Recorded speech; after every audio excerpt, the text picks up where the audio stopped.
Saan bang langit? Isang tanong na napapaisip sa atin sa loob ng maraming siglo. Ang Biblia, ang ating gabay sa espiritual na katotohanan, ay nagbibigay ng mga pahiwatig tungkol sa langit.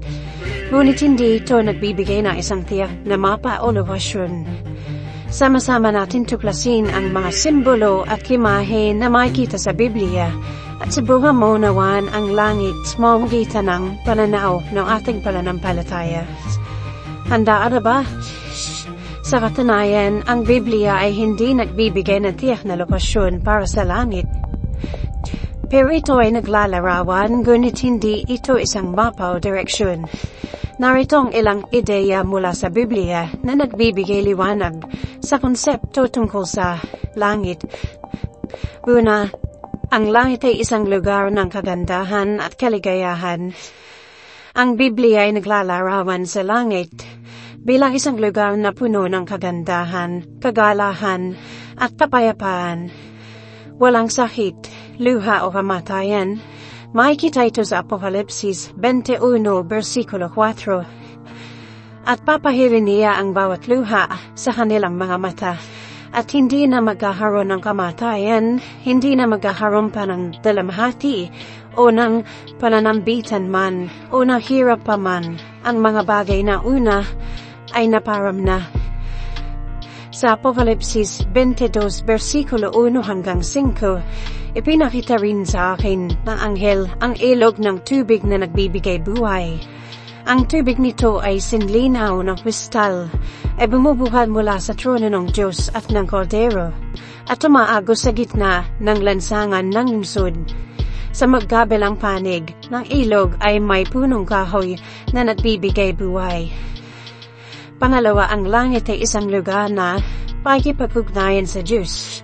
Ang langit ay inilarawan bilang isang lugar kung saan tayo may kipag-usap at may kipag-ugnayan sa Diyos ng direkta.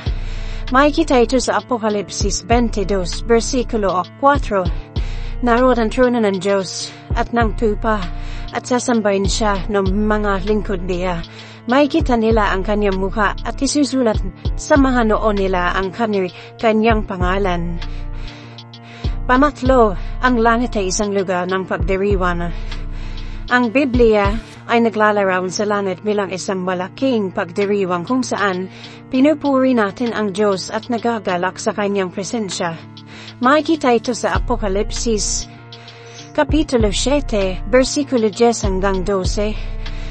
At nagsisigawan ng may malakas na tinig na nagsasabi, ang pagliligtas ay sa aming Diyos na nakaupo sa trono at sa Kordero, at ang lahat ng mga anghel ay tumayo sa palibot ng trono at ng matanda at ng apat na nilalang na buhay, at sila'y nagpatira pa sa harapan ng trono at sumamba sa Diyos na nagsasabi, Amen. Ang pagpapala, kalwalhatian, karunuan, pagpapasalamat, karangalan, kapangyarihan, at kalarasan ay sa aming Diyos magpakailanman. Amen. Pangapat ay ang langit ay isang bagong langit at bagong lupa.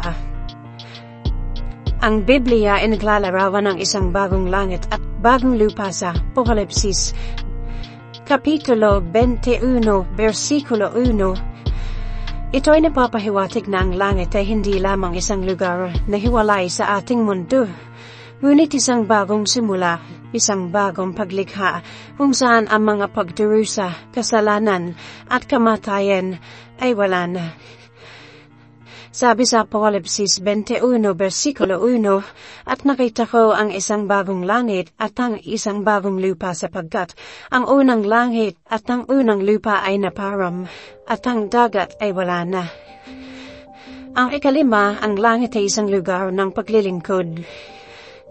Ang langit ay hindi lamang isang lugar ng pagpapahinga, kundi isang lugar kung saan magpapatuloy tayo maglingkod sa Diyos.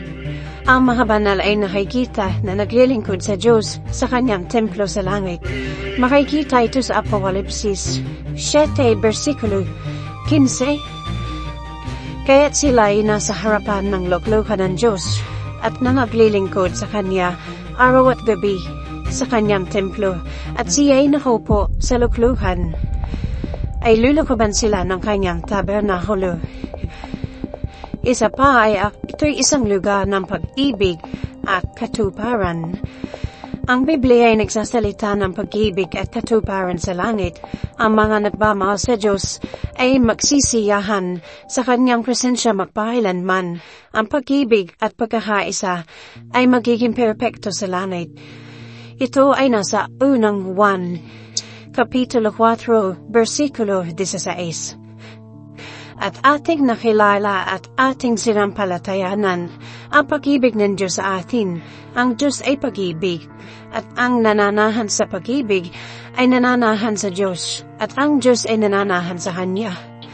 Sa unang Korinto, Kapitulo 13, versikulo 12. Sa kasalukuyan, tila malabong larawan ang makikita natin sa salamin, ngunit darating ang araw na harapan nating makikilala Diyos. Bahagya lamang ang nalalaman ko ngayon, ngunit darating ang araw na malulubos ang kalamang ito, tulad ng lubos na pagkakilala niya sa akin. Ang pag-iisip tungkol sa lokasyon ng langit ay maaari ring humantong sa atin upang maunawaan ang kalikasan nito. Ito ay isang lugar na lampas sa ating pangunawa, ngunit sa pamamagitan ng mga imahe at simbolo sa Biblia, nakikita natin ang kagandahan at kahalagahan ng langit. Ang langit, bagamat mahirap tukuyin sa isang tiyak na lokasyon, ay nagbibigay ng isang napapaaliw na larawan ng pag-asa at katuparan. Ito ay isang lugar ng pag-ibig, kagalakan at pagkakaisa kasama ang Diyos. Isang lugar na lampas sa ating pangunawa, ngunit lugar na maaari nating asahan. Sana'y nagbigay ng karagdagang pag-unawa ang ating pag-uusap tungkol sa langit.